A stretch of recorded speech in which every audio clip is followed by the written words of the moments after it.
Hello, everyone. I'm so excited to see you today. Welcome to part 4 of my 4-part writing and publishing series. So today I'm taking your amazing questions and also sharing some of my favorite writing and publishing resources. So I'm just going to go ahead and say right off the bat that when I sat down to start putting together some of my favorite writing and publishing resources, and that means editors and consultants and courses and MFA programs and just all the things that I could think of. There were so many that I decided it would not really be practical to talk about them on a video. So if you want to see all of that, you can head over to my website. It's www.KristyWoodsonHarvey.com/blog, and there's a blog post where I put all of those right now, and if you happen to be watching this later, they will be under the For Writers tab at the top of my website, so you can have all of those resources in one place. But I have a lot of really talented friends who I wish I had known while I was trying to get published, because they are a wealth of information about writing and publishing. But I thought I would mention two things in case you don't know about them. One is I have a weekly web show and podcast called Friends and Fiction with my fellow New York Times bestselling authors, Kristen Harmel, Mary Kay Andrews, and Patty Callahan Henry. We are on Facebook and YouTube every single Wednesday night with a new author guest. We have a couple hundred web shows and even more than that in podcasts, probably like 300 or 400 total podcasts over on Friends and Fiction. And if you're looking for inspiration, I think this is a really good place to start. We interview, some of the biggest name authors today. In fact, our very first guest ever was Kristen Hanna. So it was a pretty auspicious start, but we have interviewed, a lot of authors, hundreds of authors about their writing journey, their process, their new books, their agents, their anything that you can think about, the writing and publishing world. They often provide us with writing tips. I mean, these shows are just a wealth of information. So if you want the kind of behind the scenes sneak peek of the writing world, I think that's a really good place to start. That's our tagline. If you're interested in the reading and writing world, you're in the right place. So I think that this is, I think that's a really good place to start. And especially if there's, an author that you particularly love, and you can go watch their episode and find out more about how they do what they do. We also have some episodes with just the four of us where we really kind of deep dive into craft and process and all of that. The other resource I wanted to tell you about is I'm also a member of a group called the Tall Poppy Writers, and it is a collective of women authors who, just come together to support each other. And there are so many members of that group that are not only incredible, accomplished authors, but they are also ghostwriters, editors, teachers. They run, creative writing workshops. And my friend Julie Cantrell was actually a guest speaker at this amazing course that she taught last year about basically writing your novel in a year, which is really, really cool. So a lot of information. So if you want to know more about that, make sure that you're following the Tall Poppy Writers. There's, of course, a great website full of lots of information, but also you can find us on Facebook and Instagram, to keep up to date with what everybody has going on. So lots of information there. But again, those are just two of many, many resources that I'm going to be sharing with you over on my blog, and that will eventually live on my For Writers tab on my website. So now I just wanted to dive into your questions. I got some really, really good ones, and I hope I have some good. I just pulled these out and haven't really thought about my answers, but here we go. So Robin wanted to know, I had talked about kind of ending books and things like that, but she wanted to know about openings and said that sometimes she felt like that was her hardest thing. So Robin, I wish I had the best advice in the world for you, but all I can say is that I struggle with that too. Or I don't think that I struggle with it. I sit down and I start the book and I think it's perfect. And I don't think I've ever had a book that actually started the way that I started it originally, because I think, again, it's so many other things. By the time you're finished with the story, sometimes the beginning and the ending in particular really evolve to a different place than you thought they were going to. And so actually, it's not until I'm several drafts in that I write what I think is my really strong ending in particular. But quite often, I also change my opening.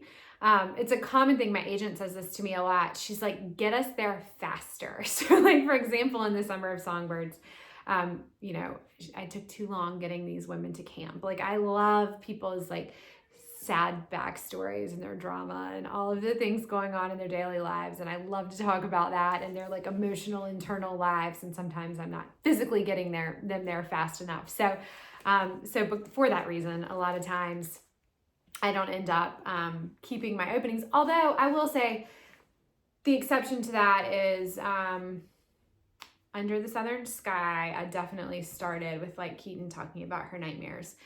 And then all of the Peachtree Bluff books, actually, because they all start with a prologue, and I was pretty dead set on that prologue. And actually, maybe there's my tip in there.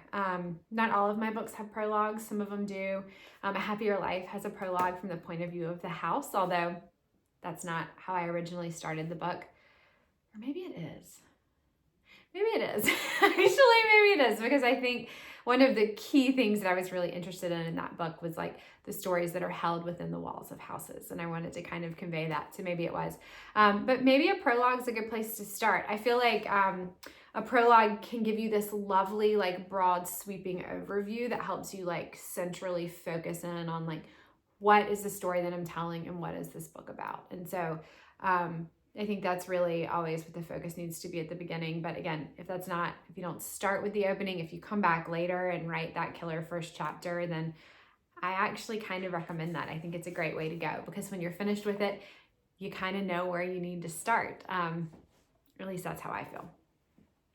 Okay, Heather says, this is hilarious. I can't read my own handwriting. Do you think about your audience when you're writing? Okay, so I've talked about this before, and our dear friend Debbie McCumber always talks about how when she sits down to write a book, she's thinking about the people that are going to hold it and you know, who's going to be reading it and her reader. And I love that. And I think that sounds so wonderful and so selfless. And sorry, I don't know how to edit, so that sneeze is going to be in there. And I love the idea of that. And it's not that I'm not thinking about you guys when I'm writing. I totally am in some way, especially now that I know so many of my readers in like a very real and tangible way. I mean, of course, like my reader, if I'm thinking about a story idea in particular, I'm thinking about like, will my audience like this? Who is my audience, and will my audience like this book? And if the answer is no, then I'm probably not going to write it. Or if it's, you know, will this maybe push my audience a little bit out of their comfort zone and maybe get me a reader that I haven't had before, then like that's probably a yes. So I do think about it in that way, but I am one of those authors who has to write with the door closed, so to speak. I have to pretend that no one else is ever going to read it. I have to tell myself that I am writing this book for myself and that no one else is ever going to see it. And I have to, because otherwise I'm just quadruple guessing every single word and sentence that I write, because I'm like, is it good enough? Is it what I really want to say? And it's like crippling to me. Like I'm one of those people that if I'm working on a scene and my husband walks in, I'm like doing this over the computer screen. Like he's so interested that he's going to be like reading over my shoulder and be like, those 2 paragraphs are terrible. I don't know, but I just like, no one can read it until I am ready and I'm finished, and that's it. So totally honestly and selfishly, I'm not thinking about my reader when I'm writing. I am thinking about the story that I want to tell. I'm thinking about the characters, and I am pretending that no one's ever going to read this. And I am just like savoring and writing for the love of it. And I think that is just kind of how I have to do it. But I love it when people are thinking exactly about their audience when they're reading. I think that's amazing too. Okay, Jennifer, should you pay an agent up front? So that's a very good question. Again, I'm not an expert. I'm just a writer. I can only tell you about what I've done. I have never had the experience of paying an agent up front. I think generally how it works is they sell your book, you make money, they get a percentage. They're worth every cent of that percentage, by the way. I've heard people say like, well, I don't need an agent, or you need an agent. They know so much. I mean, unless you happen to be like media attorney or something, and then what are you wasting your time with me about over here? I think you need an agent, or at least, a really good media attorney or someone who's looking over your contract, because there are so many little details to work out, and an agent is so invaluable. I personally have heard that you should never pay an agent up front. But I'm just going to give you the caveat to that. If you have been through every traditional channel, and you've tried to get an agent the regular way, and you've maybe gone to small presses that you don't have to have an agent for, and that hasn't worked out, I'm not saying that I wouldn't try it. I mean, if it's a small fee, obviously, but in general, no, an agent is not going to charge you a reading fee or anything like that. That's not really a typical thing, but that's a really good question, and I would have not known that unless I had been in the business. So thank you for asking that. Okay, Susan says, do you have any tips for self-publishing? I have never self-published, so I don't really have a lot of tips about it, but I will say I do have a lot of author friends who are hybrid authors, meaning they publish some of their books with traditional big 5 publishers, and they publish some independently or on Kindle or self-pub or whatever you want to call it. So again, I'm really sorry, I don't know much about it. I will try to find a resource for that and put it on my page, but it's not something that I have a lot of experience with, so I don't really want to talk about it too much because I don't really know, except that obviously it's really growing in popularity, and I think there are pros and cons to it. I mean, I think anyone that I think if you already have a built-in audience, or a group of people who are following you for another reason, it's probably a little bit easier to get traction as a self-published author, because I think one of the largest hurdles is kind of the distribution piece of being able to be in bookstores and kind of getting that visibility. But it's certainly not an obstacle you can't overcome. So, and it's important. Everybody has a story to tell. Everybody's voice needs to be heard. And if that's the way that you choose to tell your story, then I think it's great. So. Okay, Bill says, how do you feel about writers groups, and are you a part of one? Okay, so I'm not a part of a writers group. In fact, I honestly think that part of the reason that I thought I would never be a writer is because having to read my creative writing pieces to my class in college was so traumatizing for me. I don't know. Again, I have to be so completely done with something before I'm really ready to share it with the world. I know a lot of people who have had really good success and luck with writers groups, and their writers groups are just a really invaluable part of who they are and their writing process. And I think writers groups are great. I think you just have to, I think two things. I think one, for me, when I'm writing a story, people always say, don't you have beta readers, or don't you have people who are reading behind you? I don't, and the reason for that, I don't even send 50 pages to my editor or something like that, because the problem for me is that once I start to get everybody else's voices in my head, I sort of lose sight of the story that I was trying to tell. That doesn't mean that other people don't have great ideas at the end about how to edit and how to make it better and all of that, but I think that first draft is so precious for me because I really need to figure out the story that I'm going to tell, and this person has an opinion, and this person has an opinion, and this person has an opinion. And that doesn't mean that their opinion can't make your book better. It just means that sometimes it just depends on what kind of writer you are. If you're someone who is really into having all of that instantaneous feedback all along the way in your process, then I think a writer's group is absolutely perfect for you. I think if you're someone who could be just kind of paralyzed by that, that you might just never kind of be able to move forward with the story because you have so many other people's ideas and opinions in your head, then it might not be the best choice. Again, I'm sorry for all these really wishy-washy answers, but it comes down to what I said on the first episode, and that is the most important thing is finding what works for you. So again, I know writers who would be nowhere without their writers group. And I will say, I do think it's really great. In Friends in Fiction, for example, a lot of times we'll run ideas by each other or say, I'm really stuck on this part. What do you think? Or I have to write this kind of murdery scene and it's not really my thing. What do you think about this?